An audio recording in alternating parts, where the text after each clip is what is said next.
नमस्ते दोस्तों, मेरा नाम है दिनकृत सेठी और ये है मेरा प्यारा जो। और आज हम आपका लाइफस्टाइल विद दिन में स्वागत करते हैं। सूरज बहुत अच्छी तरह चमक रहा है और हमारे जीवन में बहुत सारी प्रेरणा डाल रहा है और इसी कारण आज हमने एक नई सीरीज शुरू करी है जिसका नाम है अ बाउंटी ऑफ लव। जो मुझे जानते हैं उन्हें पता है, बाउंटी मेरी डॉग थी जिसका 12 अप्रैल को निधन हुआ और उसने हमें बहुत सारे लेसन्स दिए और उसकी मेमोरी में मैंने सोचा क्यों ना हम एनिमल रिलेटेड स्टोरीज़ से लोगों को प्रेरित करें, उनमें प्यार बांटें। और इसी वजह से मैंने ये स्पेसिफिक सीरीज़ बनाई है। तो अगर आपको जानवर अच्छे लगते हैं, आपको इंसान अच्छे लगते हैं, अगर आपको प्यार और प्रेरणा अच्छी लगती है तो प्लीज़ इस स्पेसिफिक सीरीज़ को सपोर्ट ज़रूर करिए। और आज हम शुरू करते हैं पहला episode. Roll credits. What has happened? What are we fighting for? Now we can't go back and we can't move on. No point to pretend anymore. Letting that judge. I'm not. तो एक विशाल वानर राजा था, जो विशाल सिर्फ अपने रूप में नहीं था, वो अपने हृदय में भी था। और उसका एक ऐसा ही जंगल था और उस जंगल में बहुत सारे वानर थे। उसने देखा नदी के किनारे एक बगीचा था जहाँ पर आम लगे हुए थे और उसकी दूरदर्शिता ने उसे बोला कि भैया ये आम तोड़े जाएं, क्योंकि उसने देख लिया था कि उस नदी पे ही आगे जाके मनुष्य को एक किला था। तो उसने अपने सारे वानरों को बोला, जाओ और सारे आम तोड़ के लाओ।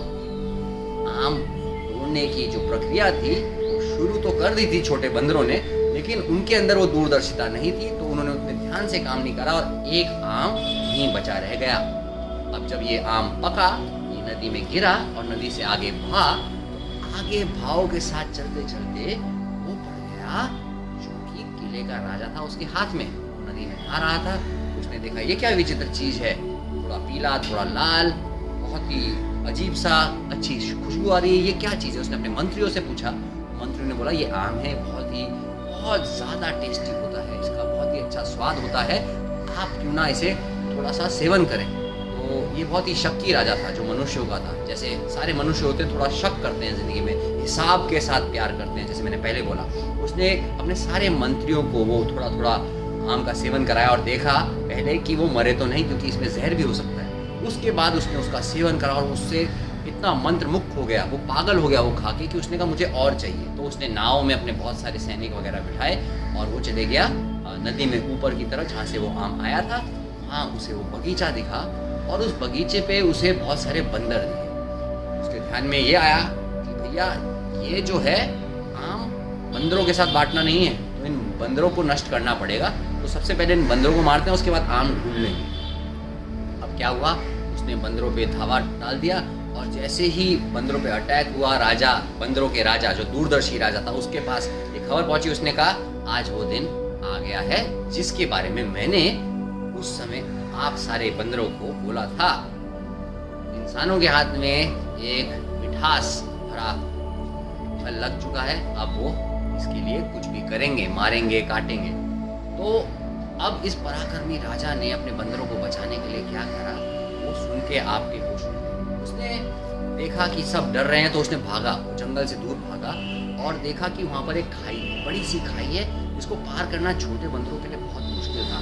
और उस खाई के पार बैम्बू का फॉरेस्ट जंगल था जहाँ पर बंदर बच सकते थे। अब क्या हुआ, कोई और उपाय ना होते हुए बंदर ने एक तरफ से दूसरी तरफ खुद ही वो लांग के अपना एक वानर ब्रिज बना दिया, जिसमें उसके ऊपर से चढ़ के सारे बंदरों को जाना था। तो उसने अपनी जान की फिक्र नहीं करी और बहुत सारे बंदरों को अपने ऊपर से जाने दिया, एक तरफ से दूसरी तरफ बम्बू फॉरेस्ट के थ्रू। और इस बीच में राजा था तो उसके दुश्मन भी थे, तो एक छोटे बंदर ने उसका एक बहुत ही बड़ा कांटा लिया और उसके पीठ से उसके दिल में घोंप दिया। और चलते चलते ही, फिर भी वो राजा था, उसके पास जिम्मेदारी थी, तो उसने बोला नहीं, मैं यहाँ खड़े रहूँगा, मरते दम तक इनकी मदद करूँगा। और उसने सारे बंदरों की पार लगा दी, उनकी जान बचा दी। ये देख लिया हमारे मनुष्यों के राजा ने और उसका दिल पिघल गया। उसने देखा भैया ये राजा तो अपनी जान की फिक्र नहीं कर रहा है, इसने सारे बंदरों को बचा दिया। और इसको देख के उसने उस जो वानरों के राजा थे उसकी ज़िंदगी बचाने की कोशिश करी और जैसे ही उस वानर के राजा को होश आया, उसने प्रश्न, जो मनुष्य था, उसने वानर राजा से प्रश्न किया, भाई तुम तो राजा हो, तुम्हें ये सब करने की क्या जरूरत थी? वानर राजा ने बोला कि मैं राजा हूं, इसलिए मुझे ये सब करने की जरूरत थी। ये सुन के मनुष्य राजा था, वो आश्चर्यचकित हो गया। उसकी जीवन में एक नई रोशनी आई, जैसे मेरे ऊपर आ रही है। और यही सुन बोलते बोलते वानर राजा मर। उस दिन के बाद से मनुष्य राजा था, उसने अपनी सोच का परिवर्तन करा और उसने अपना समय अपनी प्रजा की सेवा में लगाया।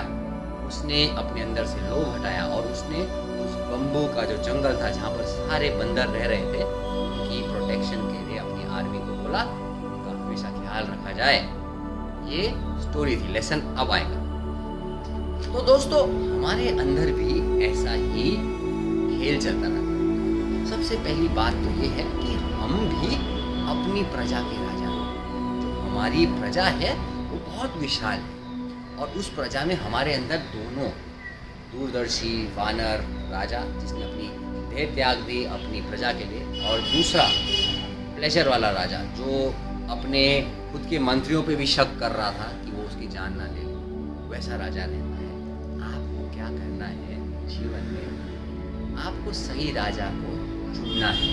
ये फ्री विल करके एक चीज़ होती है जो आपकी जीवन में आप चॉइस करते हैं। आपको हमेशा अच्छाई के साथ, प्यार के साथ, बलिदान के साथ, दूसरों की सेवा के साथ चलना है, वरना लोभ के साथ, ग्रीड के साथ, इकट्ठा करने की क्षमता के साथ आप अकेले रह जाओगे। या फिर अगर आपके पास सब आ भी गया तो आप किसके सामने उस चीज की जगमग करोगे?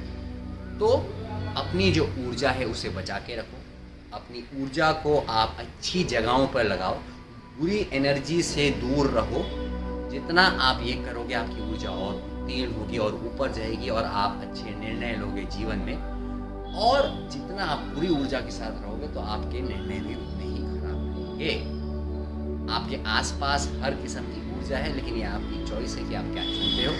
हमेशा पॉजिटिव एनर्जी और प्यार के साथ अपने निर्णय लो और इसको लेके आगे बढ़ो। और अगर आपको ऐसे ही मैसेज चाहिए तो मेरे चैनल को सब्सक्राइब करो, इस वीडियो को किसी के साथ शेयर करो जो ये मैसेज सुन के खुश होगा। और मुझे कमेंट में बताओ कि आपके पेट का नाम क्या है। आपका जो स्पेसिफिक पेट है, कुत्ता है, बिल्ली है, हाथी है, बंदर है, क्या है और उसका नाम क्या है। और हम ऐसी ही एक कम्युनिटी बनाते हैं जिसमें हम जानवरों के साथ साथ इंसानों को भी अच्छी तरीके से आगे विकसित होने का मौका देंगे। आज के लिए इतना ही। मेरी बाउंटी और जो की तरफ से प्रणाम।